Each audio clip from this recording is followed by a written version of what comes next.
Yugto sa pagkatuto ng wika.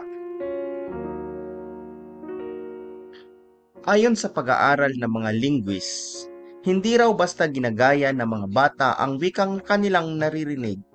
Pinipili at iniaakma nila ang kayarian ng mga bahagi ng pananalitang makahulugan sa kanila.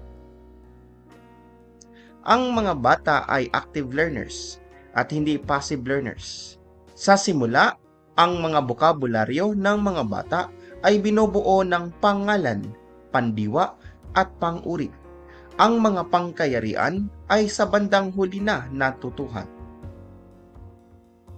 Ang mga bata ay umiimbento ng sariling balarila, sariling tuntunin, na babago batay sa modelo, dalas ng paggamit at feedback. May yugto sa pagkatuto ng wika. Ito ang pasumala, unitary, expansion at delimitasyon, kamalayang struktural, automatic, malikhain. Pasumala, 12 buwan. Lumilikha ng mga tunog o ponemang kakailanganin sa pagsasalita, bunga ng kanilang vocalizing, cawing, gurgling at bubbling. At mayroon tayong tinatawag na echoic speech.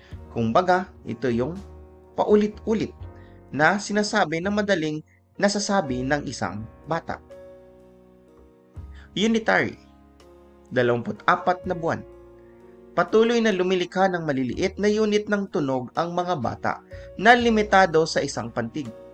Ang haba ng pagsasalita o likhang tunog ay naaayon sa kalikasan ng pag-unlad na pisikal at pagkontrol sa paggamit ng kanilang mekanismo. Meron tayong tinatawag na holoplastic speech. Kumbaga, ito lang yung parang hindi kumpleto ang pangusap, parirala lang ang kanilang mga nasasabi. Ang paglinang sa wika at paggulang ay magkasabay na nagaganap. Sumusunod na sa ilang payak na pasalitang pautos. Ang pagkatuto ng ponolohiya, bokabularyo at balarila ay matagal at mahirap kahit na ang pag-unlad ng pisikal ay maoobserbahang mabilis. Mayroon na silang phonetic system. Alam na nila ang paano bigkasin ang mga salita o ang mga tunog ng mga letra. Expansion at delimitasyon, 48 buwan. Ang pagsasalita ay umuunlad mula sa isahan o dalawahang pagsasalita hanggang maging katulad na ito ng pagsasalita ng matanda. Mayroon ng Pivot class na kung saan ay kaya na nilang magsalita. Subalit hindi man siya kumpleto, wala pa masyadong tamang grammar, pero para sa kanila tama yung kanilang ginagamit. Magiging mabilis ang pagtatamo o pagkatuto ng mga salita kapag ang kognitibong kalinangan ng mga bata ay umahantong sa punto ng pagkaunawa sa mga bagay. Nagiging palatanong na ang mga bata sa ganitong stage.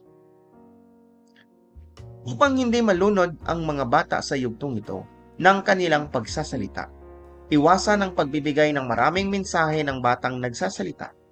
Kailangang gumanap bilang salbabida ang mga matatandang nakapaligid sa mga bata. Kamalayang struktural, pagbuo ng paglalahat at pagtutuklas sa hulwaran at kaayusan sa pagsasalita. Habang patuloy na nagiging komplikado ang kanilang pagsasalita, magagawa ang pagkakamali dahil bumubuo ng sariling paglalahat.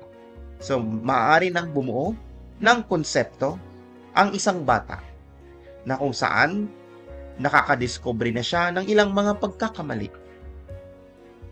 Automatic, nakapagsasabi ng mga pangusap na may wastong pagbabalarila, kaya nakapagpapahayag na ng ideya at damdamin. Malikhain, nagagawa ang pag-imbento ng sariling wika. At doon, nagtatapos ang yugto ng pagkatuto ng wika ng isang bata. So, bilang kabuuan, natututo ang bata ng wika dahil dahil sa pag-uugnay, pangalawa, dahil sa pagpapatibay, pangatlo, dahil sa panggagaya, at pang-apat ay dahil sa elaborasyon.